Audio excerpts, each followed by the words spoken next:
हजरत अबू बकर सिद्दीक रज़ी अल्लाह ताला अन्हो का एक काहिन के खाने से कै करना। हजरत अबू बकर सिद्दीक रज़ी अल्लाह ताला अन्हो का एक गुलाम था जो गल्ला के तौर पर अपनी आमदनी में से हजरत अबू बकर सिद्दीक रज़ी अल्लाह ताला अन्हो की खिदमत में पेश किया करता था।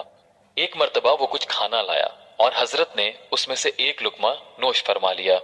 गुलाम ने अर्ज किया कि आप रोजाना दरियाफ्त फरमाया करते थे कि किस जरिए से कमाया, आज दरियाफ्त नहीं फरमाया। आपने फरमाया कि भूख की शिद्दत की वजह से दरियाफ्त करने की नौबत नहीं आई। अब बताओ। अर्ज किया कि मैं जमाना जाहिलियत में मैं एक कौम पर गुजरा और उन पर मंतर पढ़ा। उन्होंने मुझसे वादा कर रखा था, आज मेरा गुजर हुआ तो उनके यहाँ शादी हो रही थी, उन्होंने ये मुझे दे दिया। हजरत अबू बकर सिद्दीक रज़ी अल्लाह ताला अन्हो ने फरमाया कि तू मुझे हलाक ही कर देता। उसके बाद हलक में हाथ डालकर कै करने की कोशिश की, मगर एक लुकमा, वो भी भूख की शिद्दत की हालत में खाया गया, ना निकला।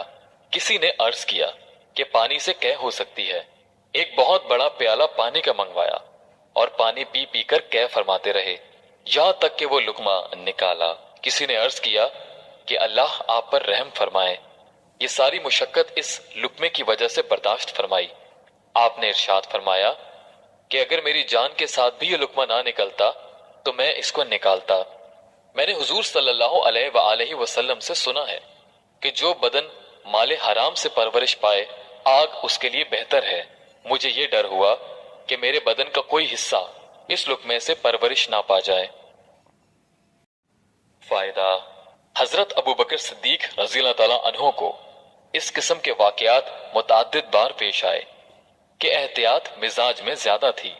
थोड़ा सा भी शुबा हो जाता तो कै फरमाते। बुखारी शरीफ में एक और किस्सा इसी किस्म का है कि किसी गुलाम ने जमाना जाहिलियत में कोई कहानत यानी गैब की बात नजूमियों के तौर पर किसी को बतलाई थी। वो इत्तेफाक से सही हो गई। उन लोगों ने इस गुलाम को कुछ दिया जिसको उन्होंने अपनी मुकर्ररा रकम में हजरत अबू बकर सिद्दीक रज़ी अल्लाह ताला अन्हो को ला कर दे दिया। हजरत ने नोश फरमाया और फिर जो कुछ पेट में था सब कह किया। इन वाकयात में गुलामों का माल जरूरी नहीं कि नाजायज ही हो, दोनों एहतमाल हैं, मगर हजरत अबू बकर सिद्दीक रज़ी अल्लाह ताला अन्हो की कमाल एहतियात ने इस मुश्तबा माल को भी गवारा न किया।